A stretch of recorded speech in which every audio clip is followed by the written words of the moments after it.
সুপ্রিয় দর্শক, সবাইকে বিজয় দিবসের শুভেচ্ছা। বিজয় দিবসের এই দিনে আমরা নিজুম মজুমদারের একটা বক্তব্য নিয়ে, সাক্ষাৎকার নিয়ে, তার কথাগুলোকে নিয়ে আমরা কিছু আলোচনা করতে চাই। যে আলোচনাগুলো সময়ের পরিপ্রেক্ষিতে খুবই যুক্তিযুক্ত বলে মনে করি এবং যে কথাগুলো আসলেই মুজিব আদর্শের যারা লোক, স্বাধীনতার পক্ষের যারা মানুষ আছেন, তাদের হৃদয়ে অবস্থায় একটা স্থান দিবে এবং এর মাধ্যমে কতগুলো সত্য কথা প্রকাশিত হয়েছে, সেই সত্য কথাগুলোই আপনাদের মাঝে আমরা উত্তোলন করতে চাই এবং আলোচনা করতে চাই। আমরা একটু শুনি। প্রধানমন্ত্রী যখন ক্ষমতাচ্যুত উনি না কিসের ক্ষমতাচ্যুত, কিভাবে ক্ষমতাচ্যুত হয়েছে? একমাত্র আশা দেখি বাংলাদেশ। উনি সঠিক বলেছেন, কিভাবে ক্ষমতাচ্যুত হয়েছে এটা আমাদেরকে বুঝতে হবে। আওয়ামী লীগকে কেন্দ্র করে এবং আমরাই এই সশস্ত্র বিপ্লবের মাধ্যমে বাংলাদেশ আওয়ামী লীগ আবার এই ক্ষমতা এদের কাছ থেকে ছিনিয়ে। বিজয় দিবস উনি যে কথাটা প্রথমে কথা হাইলাইট আসলো, যে কথাটা যে একটা সশস্ত্র সংগ্রাম।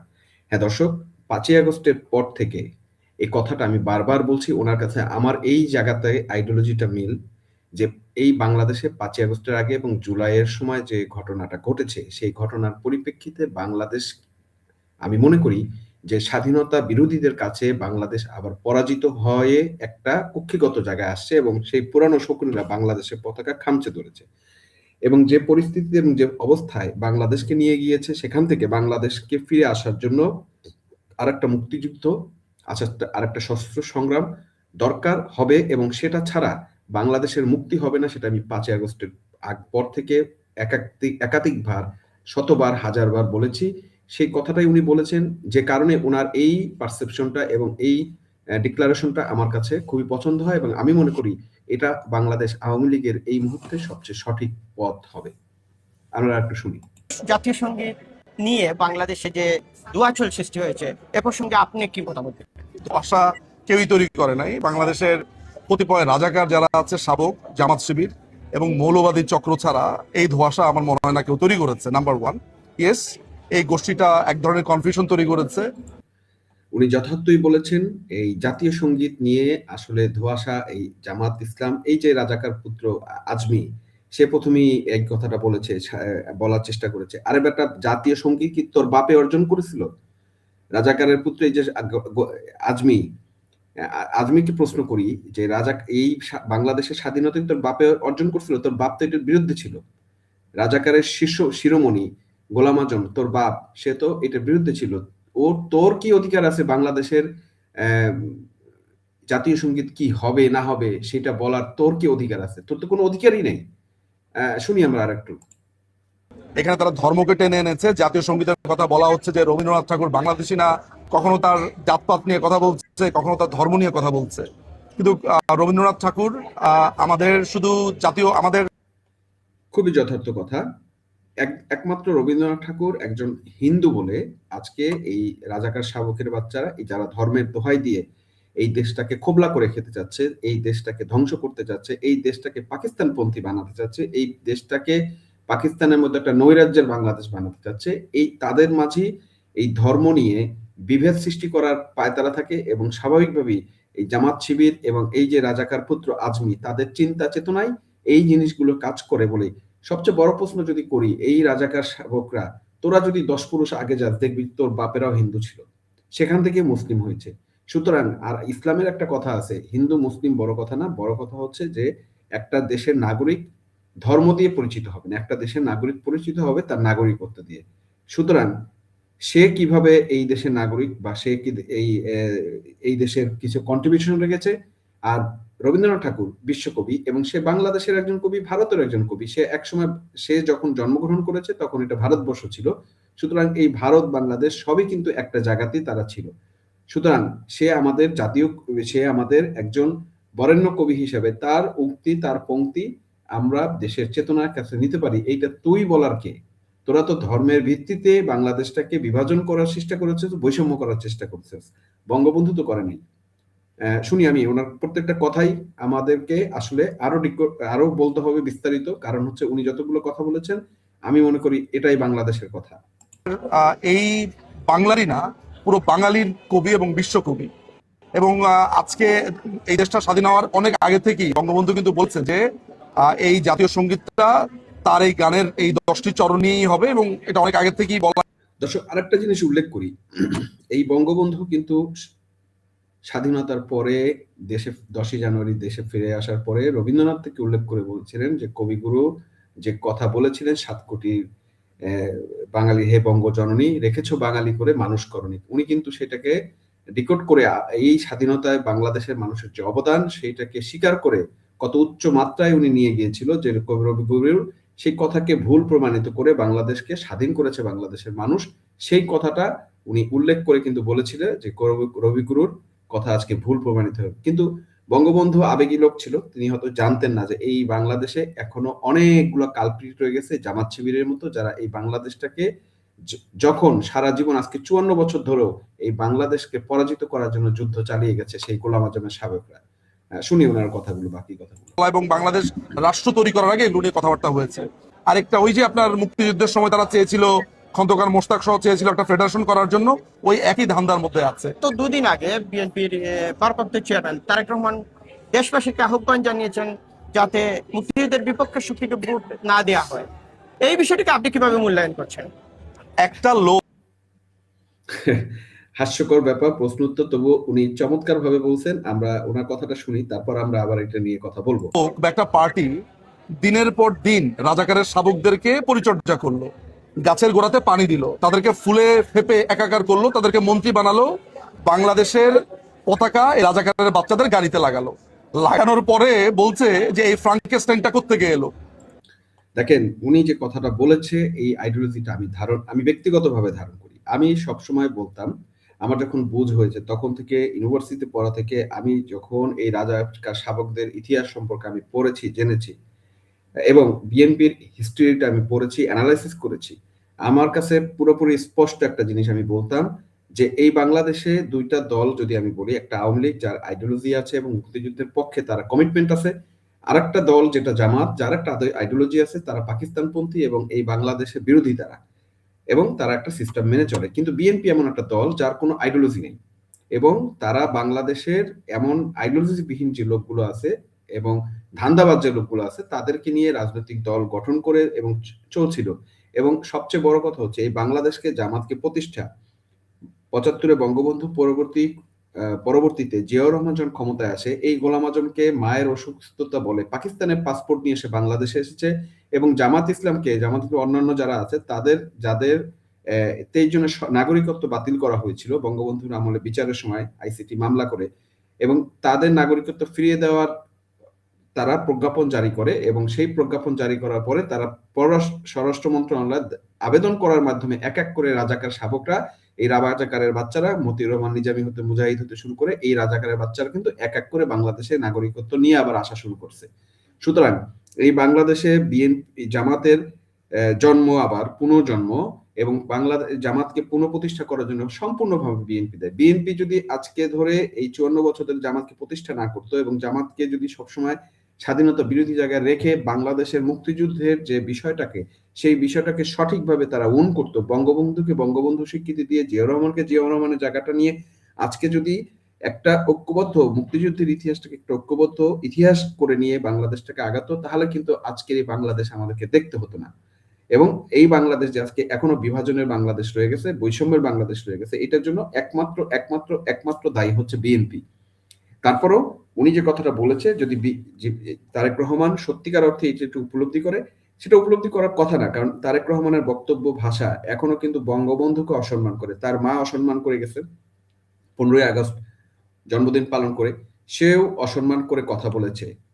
এবং শেখ মুজিব এই কথা ছাড়া কথা বলে নাই, কত বড় বেয়াদব তোর বাপ বলতো বঙ্গবন্ধু, তোর বাপ তাকে স্যালুট করতো, আর তুই তাকে শেখ মুজিব বলে ডাকস।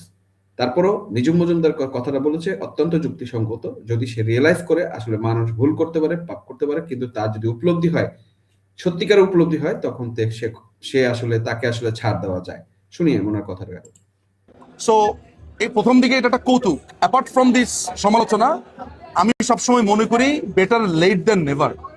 যদি তারেক রহমান রিয়েলি এটা রিয়েলাইজ করে থাকে যে রাজাকারের বাচ্চাদেরকে তারা ফুলে ফেপে বড় করেছে, তারা ভুল করেছে, তাহলে আমি মনে করি যদি উনি নিজের রিয়েলাইজেশন থেকে এটা বলে থাকে, তাহলে আমি খুবই অ্যাপ্রিসিয়েট করব যে ওনারা ভবিষ্যতে আর করবে না। কিন্তু কারণ আমি নিজে জানি যে ছাত্র দলে, যুব দেখেন, যে কথাটা আমি বললাম, উনি কিন্তু সেম অ্যানালিসিস করবে। আজকে কথা হলো, হ্যাঁ ঠিক আছে, ভুল হয়েছে, যদি ভুল হয়ে থাকে সেটাকে যদি আমি রিকগনাইজেশন করি যেটা ভুলটা হয়েছে, এবং সত্যিকার অর্থে যদি আজকে বিএনপি রিয়েলাইজ করবে, এবং বিএনপি যদি আজকে যে জিনিসটা আওয়ামী লীগকে বলা হয় মুক্তিযুদ্ধের সংগঠক বা মুক্তিযুদ্ধের দাবি করে, আওয়ামী লীগ সমস্ত মুক্তিযুদ্ধের দাবি নিয়ে নিছে, এটা তো আওয়ামী লীগ নিয়ে নেয়নি।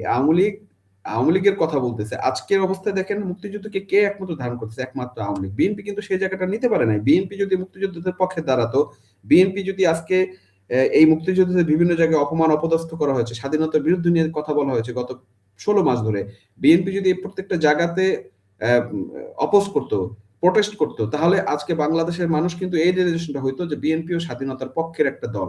কিন্তু এখন কিন্তু বাংলাদেশের মানুষ 80% মানুষ বিশ্বাস করা শুরু করছে যে বিএনপি আসলে মুক্তিযুদ্ধের পক্ষে দল না। তারপরও এত কিছু ভুলের পর যদি তার রিয়েলাইজেশন হয়, তাহলে আমাদের জন্য এইটা একটা আশার কথা, একটা ভালো কথা, এবং সেটা বাংলাদেশের জন্য ভালো কথা হবে।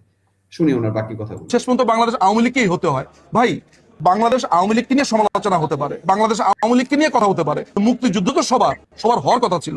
তাহলে আজকে বাংলাদেশের মুক্তিযুদ্ধকে রক্ষা করার জন্য বাংলাদেশ আওয়ামী লীগকে বা মুক্তিযুদ্ধের পন্থী মানুষদেরকে এরকম সংগ্রাম করতে হচ্ছে কেন? সুতরাং তারেক রহমান যে কথা বলেছে এটাকে আমি ততক্ষণ পর্যন্ত কৌতুক মনে করবো যতক্ষণ পর্যন্ত তারেক রহমান সবার কাছে ক্ষমা না চাবে অতীতে তাদেরকে এইভাবে। যথার্থ বলেছে, যথার্থ বলেছে। আমাকে আমার নিজুম মজুমদারের ভালো লাগার অন্যতম কারণ হচ্ছে এটা, যে উনি সত্য কথাটা, অনেক সময় আমি ব্যক্তিগতভাবে চিন্তা করি যে উনি কোনো কাঠখোট্টা ভাবে মনে হয় কথা বলতেছে, কিন্তু না, উনি সত্য কথাটা খুব সত্যভাবে বলতেছে, যেটা মানুষের কাছে কঠিন লাগতেছে। উনি কিন্তু খুব স্পষ্টভাষী, এবং স্পষ্টভাষী মানুষরা আসলে একটু ঠোঁটকাটা হয়, এবং তার কথার অনেক অ্যাপ্রোচটা অনেক সময় অনেক মানুষ নিতে পারে না। কিন্তু একটা জিনিস ওনার কাছে কিন্তু লজিক আছে, এবং প্রত্যেকটা কথা যুক্তি আছে। এই যে কথাটা উনি বলেছেন, আমি তার সাথে 100% সহমত। যদি তারেক রহমান রিলেশন করে, তাহলে তারেক রহমানকে অবশ্যই দেশবাসীর কাছে ক্ষমা চাইতে হবে এই বিষয় নিয়ে, যে তারা ভুল ভুল করেছে, সেই রিয়েলাইজেশন হইতে হবে।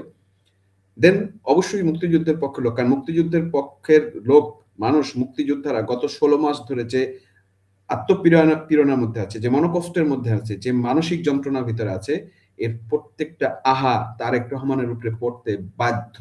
সুতরাং তাকে ক্ষমা চাইতেই হবে। পেট্রোনাইজ করবার জন্য বাংলাদেশের বর্তমান রাজনৈতিক প্রেক্ষাপটকে আপনি কিভাবে দেখছেন? এটা একটা কিলিং ফিল্ড। আপনি জানি না যে কম্বোডিয়ার কিলিং ফিল্ডের নাম শুনেছেন কিনা জানি না। কম্বোডিয়াতে খেমারুজ সরকার 1975 থেকে 1979 সাল পর্যন্ত এরকম হত্যাযজ্ঞ চালিয়ে চলেছে। 71 সালে আমাদের দেশে যেরকম হয়েছে। গত 15 মাসে বাংলাদেশ আওয়ামী লীগ ছাড়া, বাংলাদেশ আওয়ামী লীগের বাইরে শুধু মুক্তিযুদ্ধের সপক্ষে শক্তির 3000 লোককে মেরে ফেলেছে। চিন্তা করেন, উনি এই কথাটাও কিন্তু খুব স্পষ্ট এবং বলিষ্ঠ ভাবে বলছে যে বাংলাদেশ এখন একটা কিলিং ফিল্ড। বাংলাদেশ এখন একটা কিলিং ফিল্ড, সত্যিকার অর্থে বাংলাদেশ এখন একটা কিলিং ফিল্ড কি নয়? আপনার কাছে কি মনে হয়? এই কথাগুলো আপনারা উত্তর দিবেন দর্শক, আপনাদেরকেও বলতে হবে। কিলিং ফিল্ড অবশ্যই একটা কিলিং ফিল্ড, বাংলাদেশ কিন্তু পরিপূর্ণভাবে এখন একটা কিলিং ফিল্ড, এবং সেটার জন্য কিন্তু ইউনূস এবং এই বিএনপি জামাত এরাই দায়ী। আমরা বাকি কথাগুলো একটু শুনি। পুলিশকে মেরে ফেলেছে প্রায় 3200। কত ধর্ষণ হয়েছে, কত মানুষের বাড়ি পুড়িয়েছে, ব্যবসা দখল করেছে, গাড়ি বাড়ি জায়গা জমি দখল করেছে, এগুলোর কোনো ইয়ত্তাই নাই। সুতরাং বাংলাদেশটা একটা কমপ্লিটলি আপনার যাকে বলা হচ্ছে একটা কিলিং ফিল্ডে পরিণত হয়েছে। সো বাংলাদেশকে নিয়ে আমি আশা দেখি, একমাত্র আশা দেখি বাংলাদেশ আওয়ামী লীগকে কেন্দ্র করে, এবং আমরাই। হ্যাঁ, এই যে কথা বলছে, দেখেন আপনারা 15 মাস 16 মাস কি আপনি সেই যন্ত্রণার ভিতরে নেই? বাংলাদেশের প্রতিটা মানুষ কি, কেউ কি নিরাপত্তার ভিতরে আছে? কেউ কি শান্তির ভিতরে আছে? অর্থনীতি কি ভালো আছে? বা কত মানুষ, গাজী টায়ার হতে শুরু করে এরকম কত শিল্প প্রতিষ্ঠানকে তারা জ্বালিয়ে দিয়েছে, ধ্বংস করে দিয়েছে, দেশের সম্পদ নষ্ট করে ফেলছে, দেশটাকে তলাবিহীন ঝুড়ির দিকে নিয়ে যাচ্ছে, এবং ইউনূসের উদ্দেশ্য কিন্তু সেটা, এবং বাংলাদেশকে আসলে একটা কিলিং ফিল্ড হিসাবে কিন্তু তারা তৈরি করছে। শুনি। এই সশস্ত্র বিপ্লবের মাধ্যমে বাংলাদেশ আওয়ামী লীগ আবার এই ক্ষমতা এদের কাছ থেকে ছিনিয়ে। সাবেক প্রধানমন্ত্রী আমি এই কথাটার সাথে, আমি প্রথমেই বলছি, এই কথার সাথে 100% একমত, এবং বাংলাদেশে একটা সশস্ত্র বিপ্লব এবং সশস্ত্র যুদ্ধ আর একটা অবশ্যই দরকার, এবং সেটার জন্য বাংলাদেশ সেই পথেই হাঁটছে। যদিও এই রাজাকার শাবকের বাচ্চারা বিভিন্ন যেমন বক্তব্য দিচ্ছে, 7 সিস্টার দখল করবে, অমুক করবে, তমুক করবে, ভারত উস্কানি দিচ্ছে একটা যুদ্ধের জন্য, যারা তারা আমেরিকান বাবা পাকিস্তান বাবাদের আনতে পারে। কিন্তু আপনাদেরকে আমি বলে রাখি, এখানে যদি যুদ্ধ লাগে এবং সেটা যদি ভারত ইনভলভ হয়, কোনো বাবাই এখানে আসবে না। এটা একদম নিশ্চিত থাকেন, কোনো বাবা আসবে না, না আমেরিকা বাবা আসবে, না পাকিস্তান বাবা আসবে। তোমরা যারা শাবক বাবা ফালাইতেছো, সবার ড্যাশ ড্যাশে বাসে চলে যাবে। শেখ হাসিনার বিরুদ্ধে 2টি মামলায় রায় হয়েছে। সাবেক প্রধানমন্ত্রী না, বর্তমান প্রধানমন্ত্রী। যে কোনো ক্ষমতা অবশ্যই ওনার এই কথাটাকে উনি সবসময় এই কথাটা ডিফেন্ড করে এবং সবসময় একটা কথা বলে বর্তমান প্রধানমন্ত্রী। আমি এর সাথে একমত এই কারণে যে প্রধানমন্ত্রীকে রাষ্ট্রীয় প্রোটোকলে অতিথি হিসেবে ভারত রেখে আসছে। প্রধানমন্ত্রী যেদিন বাংলাদেশে তার পা দিবে সেদিন সে অ্যাক্টিং প্রধানমন্ত্রী হিসেবে আবার তার যে রুল সেটাই চলবে। কারণ হচ্ছে অ্যাজ পার ল, অ্যাজ পার সংবিধান, অ্যাজ পার সমস্ত কিছুর মাধ্যমে সে বাংলাদেশের প্রধানমন্ত্রী এবং সেই প্রধানমন্ত্রী হিসেবেই উনি বাংলাদেশে ফিরে আসবেন। এটা হলো সময়ের অপেক্ষা শুধু। এইটা আমি ওনার সাথে বিশ্বাস করি। মানেন না? মানেন তো? অবশ্যই পারি। তাহলে মানলে আপনি আমাকে সাবেক বলেন কেন? উনি কি পদত্যাগ পত্র জমা দিয়েছেন? এখন আপনাকে যদি ক্যাপচার করে একটা জায়গাতে অ্যাবডাক্ট করে রাখে, ধরা যাক যে আপনি এই হলের মালিক, আপনাকে আমি অপহরণ করে 10 দিন কোথাও রাখলাম, তাহলে কি যে লোকটা অপহরণ করেছে সে মালিক হয়ে যাবে? অবশ্যই না। তাহলে আপনি আমাকে এটা বলবেন, আপনি সঠিক প্রশ্ন করেন, সঠিক উত্তর পাবেন। আচ্ছা, আপনার কাছে সর্বশেষ প্রশ্ন। না না, প্রশ্ন করেন আবার। না, দেখেন, যুক্তিসঙ্গতভাবে আপনার কি মনে হয় তাই নয় কি? আপনার বাড়িতে আপনি আছেন, এখন আপনার বাড়িতে সন্ত্রাসী হামলা হয়েছে বা ডাকাত করেছে বা ডাকাত আপনাকে অ্যাটাক করেছে, আপনার যদি কোনো সুযোগ থাকে যে সেখান থেকে সরে গিয়ে আপনি জীবনটা বাঁচাবেন, আপনি কি জীবন বাঁচাবেন না? আপনি যদি জীবন বাঁচেন, আপনি তাহলে আবার পরবর্তীতে আপনার বাড়িতে ফেরত আসতে পারবেন, আপনার বাড়ি আবার উদ্ধার করতে পারবেন এবং ফাইট করতে পারবেন। এবং আপনাকে যদি অপ্রস্তুতভাবে কেউ অ্যাটাক করে বসে, সেখানে আপনাকে প্রথম জায়গা হচ্ছে আপনাকে নিরাপত্তা জায়গায় চলে যায়। সিরাজউদ্দৌলাও কিন্তু যুদ্ধ যখন হেরে গেছে, যখন সে বুঝে গেছে যে হেরে গেছে, এবং সেখান থেকে কিন্তু সে পলায়ন করছে এবং তাকে কোনো আর এক মাধ্যমে, দালালের মাধ্যমে তাকে ধরছে, যারা মানে দেশের শত্রু ছিল। কিন্তু দেখেন, আজকে 200 বছর পরও আজকে আমরা কিন্তু সেই সিরাজউদ্দৌলাকে বীর হিসাবে মানি, সেই সিরাজউদ্দৌলার কথাই কিন্তু আমরা বলি এবং সিরাজউদ্দৌলাকে কিন্তু ভালো বলি, আমরা মীর জাফরকে কিন্তু ভালো বলি না। সুতরাং বাংলাদেশে কিন্তু তাই হবে। শেখ হাসিনা কি ভালো বলতে হবে, ভবিষ্যতে বলবে, ইতিহাসও বলবে। শুধু এখন সময় অনেকে আপনারা বলার চেষ্টা করছেন খারাপ, কিন্তু এটা বেশি দিনের ইতিহাস না, এটা হলো স্বল্প সময়ের ইতিহাস। কারণ 1757 সালে বাংলাদেশ এই বাংলা পরাজিত হয়েছিল, মাধ্যমে ভারত পরাজিত হয়েছিল, এবং এই বাংলাদেশকে 200 বছর পর বিজয় হওয়ার পরে আবার এই যে বাংলাদেশের যে এখন ঘটনা হয়েছে, এটাও কিন্তু আবার যখন শেখ হাসিনা ফেরত আসবে, আবার বাংলাদেশ বিজয় হবে, বাংলাদেশ তার সগৌরবে আসবে এবং আবার সেই ইতিহাস সঠিক ইতিহাসের জায়গায় আসবে, বীরের ইতিহাসের কাছে আসবে। আমি এটাই জানতে চাচ্ছি যে যেহেতু বাংলাদেশের মাননীয় প্রধানমন্ত্রী, হ্যাঁ, আপনি নিজে দেখেছেন যে সবাই একদম বাংলাদেশের শেষ মিডিয়া থেকে সবাই লিখছে ক্ষমতাচ্যুত প্রধানমন্ত্রী, ক্ষমতাচ্যুত। হ্যাঁ, এখানে যতগুলো লোক আছে তারা যদি বলে সূর্য পশ্চিম দিকে ওঠে, তাহলে সূর্য পশ্চিম দিকে উঠবে। কি দর্শক, যুক্তিটা কেমন বুঝলেন? আপনি ইউনূস যতই চিল্লাক ক্ষমতাচ্যুত, বা ইউনূসের পন্থী যারা চিল্লাক ক্ষমতাচ্যুত বা পালায়ে গেছে বা অমুক গেছে, তাতে কি কিছু আসা যাইবে? আপনি আইন কি চেঞ্জ করতে পারছেন? বা আইন কি চেঞ্জ হবে না। সংবিধান কি চেঞ্জ হবে? সেটা একমাত্র কে করতে পারে? সংসদ করতে পারে। সংসদ ছাড়া সংবিধান চেঞ্জ হওয়ার কোনো সুযোগ নাই। শুনি, আমি তো একজন আইনজীবী না, আমি তো আইনের বাইরে কথা বলতে পারি না রে ভাই। আচ্ছা, আরেকটা ব্যক্তিগত প্রশ্ন আপনার কাছে, লাস্ট প্রশ্ন, সেটি আমার। একজন আইনজীবীর চেয়ে বাংলাদেশের মানুষের কাছে পপুলার একজন লেখক নিঝুম মজুমদার, আপনাকে নিয়ে বর্তমানে সোশ্যাল মিডিয়ায় বেশ কিছু আওয়ামী লীগের বাস্তবিক উনি এখন যে উত্তরটা দিবে সেটাও আমার খুব পছন্দের উত্তর, এবং উত্তরটাকে শুনি, তারপর আবার আমি বলবো যে মানে আসলে কতটা গার্ডস থাকলে, কতটা ম্যাচুরিটি থাকলে, কতটা নিজের প্রতি আত্মবিশ্বাস থাকলে একটা লোক এই উত্তর দিতে পারে, আমরা একটু শুনি। কিছু দিক তুলে ধরার কারণে আপনাকে নিয়ে বেশ কিছু সমালোচনা চলছে কি সমালোচনা? সোশ্যাল মিডিয়ায়। সমালোচনাটা কি? বিভিন্ন জনে আপনাকে আওয়ামী লীগের মানে অনেকে অনেক ধরনের ট্রেডমার্ক দিচ্ছে। কি বলছে হার্পিক মজুমদার? অনেক কিছুই বলছে, কিন্তু এটাকে আপনি কিভাবে নিচ্ছেন? আমাকে হার্পিক মজুমদার বলুক, গু মজুমদার বলুক, মুত মজুমদার বলুক, এই কারণেই বলে কারণ তারা আমার সাথে পারে না। আমাকে যা ইচ্ছা। দেখেন দর্শক, কনফিডেন্সের লেভেলটা আপনি বুঝেন। একটা মানুষের কনফিডেন্সের লেভেল কত হাই হলে সে এই কথাগুলো বলতে পারে এবং নিজের আত্মবিশ্বাসের সাথে বলতে পারে। তাকে কি বলে ডাজ নট ম্যাটার। সে তার পথে এবং সে তার আইনি পথে এবং সে তার সঠিক পথে, এবং সে মনে করে তার সঠিক পথে সে আছে। এখন আপনি ওনাকে কি ট্যাগ দিবেন না দিবেন এটা ওনার কিছু আসে যায় না। একটা মানুষের কত বড় আত্মবিশ্বাস থাকলে এই ধরনের উত্তর দিতে পারে এবং সে নিজের থেকে কথাটা বলতে পারে যে তাকে কি বলতেছে এবং তাতে তার কি আসে যায়। মানে এটা ওনার ফ্যান হওয়া ছাড়া কোনো দ্বিতীয় কোনো পথ নাই। তাই বল, কিচ্ছু আসা যায় না। আমাদের মুক্তিযোদ্ধাদেরকে যেখানে পেটাচ্ছে সেখানে আমাকে কি নামে ডাকলো এটা কোনো ম্যাটার। যেখানে বঙ্গবন্ধুকে নিয়ে নোংরামি করা হয় সেখানে আমাকে কোন নামে ডাকলো, কি নামে ডাকলো, চিন্তা করেন একটা লোকের ডেডিকেশন দেশের প্রতি, মানুষের প্রতি এবং মুক্তিযুদ্ধের প্রতি কতটা থাকলে তাদের অপমানের কাছে তার অপমান যে তুচ্ছ তা কিছুই না, সেই জিনিসটাকে কিন্তু অকপটে উনি বলছেন। তার মানে এর যে অবস্থান, মানে একে স্যালুট করা ছাড়া কোনো পথ আমি নেই। আমি নিজু মজুমদারকে এই কারণে স্যালুট করি যে উনি উচিত কথা বলতে কাউকে কোথাও কোনো জায়গায় ছাড় দেন না। ইভেন আপনি অনেক টক শোতে আপনি হয়তো বিরক্ত হন তার কথা, তার উত্তরে, তার অ্যাপ্রোচে, কিন্তু উনি যেটা বিশ্বাস করেন এবং উনি যেটা বলেন এবং সেটা কিন্তু লজিক্যাল বলেন, ইলজিক্যাল কিন্তু বলেন না। এই কারণে ওনার সাথে কিন্তু ডিবেটে আসলে কেউ পারে না। সেই কারণে ডিবেটে না পেরে নানান কথা, নানান ট্যাগ, আপনি যখন যুদ্ধে পারবেন না, আপনি যখন বুদ্ধিতে পারবেন না, আপনি তখন তাকে নানান ধরনের ট্যাগ দিয়ে দিবেন। এবং এই জামাত শিবির বংশ এবং এই যে জুলাই সন্ত্রাসী, এরা কিন্তু এই কাজটাই করতেছে। ম্যাটার হচ্ছে আমার কাজে ওরা যে ক্ষতিগ্রস্ত হচ্ছে, ওরা যে দরুর আছে, এইটা ম্যাটার। আমাকে কে কি নামে ডাকলো? আমাকে কি কোনো মুক্তিযুদ্ধের পক্ষে লোকেরা এই নামে ডাক? দেখছেন যে কথাটা বললাম, যে মানে ওনার কাছে ম্যাটার করে, কারণ ওনার কথাগুলো ওরা নিতে পারে না। যেমন আমি বলি, এই যে জামাত শিবির এদের বা স্বাধীনতা বিরোধী, এদের সবচেয়ে বড় ওষুধ কি? এদের সবচেয়ে বড় ওষুধ হলো জয় বাংলা। জয় বাংলা বলে একে শরীরের মধ্যে জলে, যেমন শয়তান আল্লাহর নাম শুনলে কিন্তু জলে, তেমনি এই যে রাজাকার, আল বদর, আল শামস, এই ইউনুস, এই জুলাই সন্ত্রাসী, এরা হচ্ছে জয় বাংলার শুনলে এদের শরীরের মধ্যে জ্বালা হয়। সেই কথাটাই কিন্তু উনি বলছে। তাকে আমাকে কোনো মুক্তিযুদ্ধের পক্ষে লোকেরা গালিগালাজ করে? কে করে? রাজাকার আল বদর, রাজাকারের বাচ্চারা করে, মুক্তিযুদ্ধ বিরোধীরা করে, মৌলবাদীরা করে। সুতরাং আমাকে নিয়ে কে কোন সমালোচনা করলো সেটা কোনো ম্যাটারই না। ম্যাটার হচ্ছে আমি ঠিক কথা বলতে পারছি কিনা।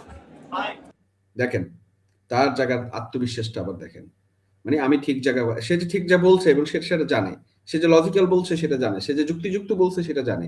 সুতরাং তার কনফিডেন্স জায়গায় সে যে কথা বলে, এই জন্য তাকে স্যালুট দিতে হবে। একটা মানুষের নিজস্ব পড়াশোনা, চিন্তা ভাবনা এবং তার রিসার্চ কোন লেভেলে থাকতে পারে যে সে এই কনফিডেন্স লেভেলে কথা বলতে পারে, তার মানে সে একজন ওই লেভেলেরই যোদ্ধা।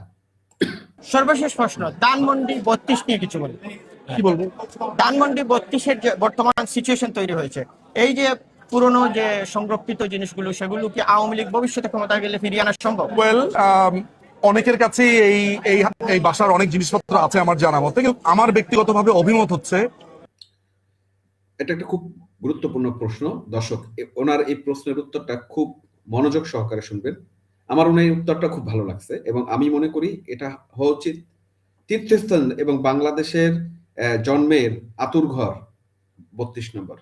এটা আমাদের সবার আবেগের জায়গা এবং এই জায়গাটাতে যা ঘটেছে সেটা ইতিহাস হয়ে থাকবে। এবং যেরকম আমি সিরাজউদ্দৌলার কথা বললাম, এই বাংলাদেশে 200 বছর পর মির্জাফর হিসাবে এই ইউনূসের নাম থাকবে, মির্জাফর হিসাবে এই প্রধান নির্বাচন কমিশন থাকবে, মির্জাফর হিসাবে এই প্রধান বিচারপতি থাকবে এবং এটা থাকবেই। এবং আমরা বললাম এই সব বংশধর যারা এই 5ই আগস্টের পরে এখন যারা ক্ষমতার দাপট দেখাচ্ছে, এই উপদেষ্টা হতে শুরু করে, তাদের সাথে কারো সন্তান বিয়ে দেওয়ার ব্যাপারে 10 বার চিন্তা করবে বাংলাদেশের মানুষ। এটা শুধু লিখে রাখেন, শুনি ওনার কথাটা। এই বাড়িটাকে আর কোনোদিন ঠিক না করা। আমি মনে করি যে 32-এর পুরো 32টা কাঁটাতার দিয়ে ঘিরে রাখা দরকার। এই ধ্বংসস্তূপ বাঙালি দেখবে এবং সে মাথা নিচু করে এখান থেকে হাঁটবে। সে একবার দেখুক সে কি করেছে। মনে আছে যে হিরোশিমাতে বোমা ফালানোর পরে যে লোকটা বোমা ফালিয়েছে সেই লোকটা বলেছিল হোয়াট আই হ্যাভ ডান। মানে সে এত বেশি কষ্ট পেয়েছিল যে এই কি ভয়ঙ্কর কাজটা সে করেছে। আমি মনে করি এখানে একটা ভাস্কর্য হোক, যে এই ভাস্কর্যে বঙ্গবন্ধু জাতির পিতা তার সন্তানদেরকে নিয়ে মাথা নিচু করে দাঁড়িয়ে আছে, তার সন্তানদেরকে জড়িয়ে ধরে দাঁড়িয়ে আছে, এরকম একটা ভাস্কর্য হোক। একটা শিখা অনির্বাণ আজীবন জ্বলবে। বাংলাদেশের মানুষ এই ভাঙাবাড়ি দেখবে এবং ভাঙাবাড়ি দেখে সে আফসোস করবে এবং তারা প্রতিদিন বুঝতে শিখবে যে তারা কত অন্যায় করে ফেলেছে বঙ্গবন্ধুর সাথে। আজীবন তারা রিপেন্ট করুক, পরিতাপ করুক, এটাকে আর কিচ্ছু করার দরকার নেই। সাবেক প্রধানমন্ত্রী না।